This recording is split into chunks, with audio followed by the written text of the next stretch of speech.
Ada 5 penyesalan orang di alam kubur. Satu diantaranya, ketika sudah dia gosok meninggal arwah, dia gosok matanya, dia buka, kata dia, saya di mana? Kau sudah meninggal, dah saat. Saya sudah mati. Iya.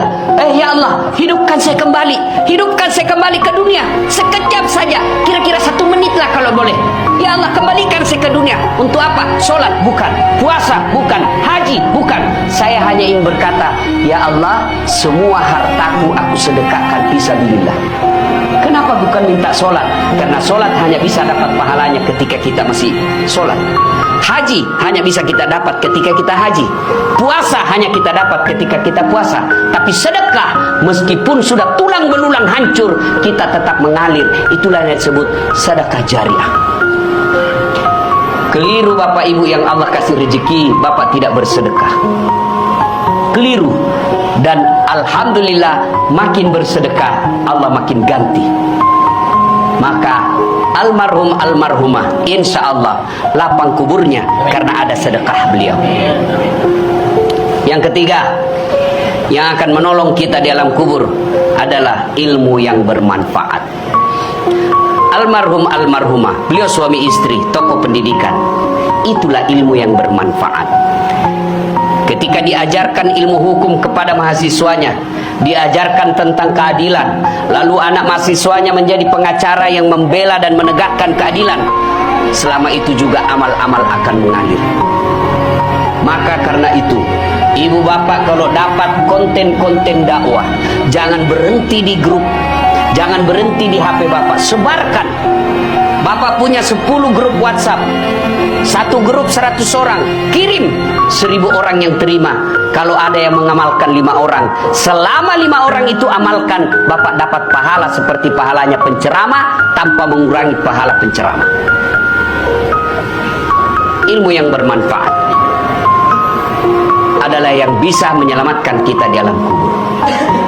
Inilah 3 yang akan terus mengalir meskipun kita sudah di alam kubur, bahkan sudah habis tulang belulang kita. Anak yang soleh dan soleha, sedekah harta, kemudian ilmu yang bermanfaat. Dan orang yang ada di alam kubur sekarang masih transit, belum sampai surga, termasuk Rasulullah Muhammad SAW. Dan siapa yang paling menderita di alam kubur? Kata Nabi, orang yang paling menderita di alam kubur nanti adalah al-mutahawil bis sholat, yang menganggap enteng sholat. Saya mau tanya, bapak-bapak, kalau pergi merantau ke Sulawesi Selatan, ternyata bapak tidak nyaman di Sulawesi Selatan, ada pilihan?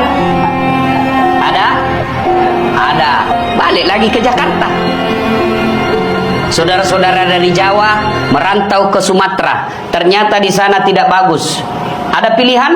Ada. Balik lagi ke Jawa. Mangan orang mangan, yang penting ngumpul. Iya. Iya toh? Bapak-bapak kalah pil caleg, ada pilihan? Kalah pilpres, ada pilihan? Ada. Tunggu lagi 5 tahun yang akan datang, kita tanding lagi.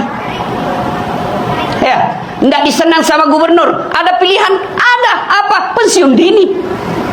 Selesai urusan, biar ada di situ kita lewat. Bukan lagi gubernurku. Iya kan?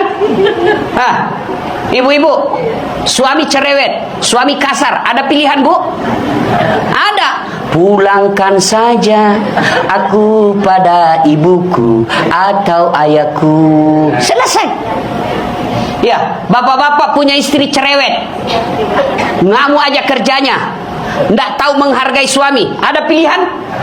Ada. 2 pilihan. 1 tambah jadi 2, 2 cerai.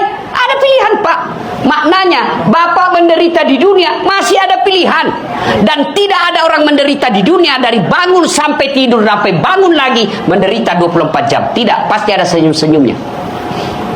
Tapi kalau bapak masuk kubur, ada pilihan?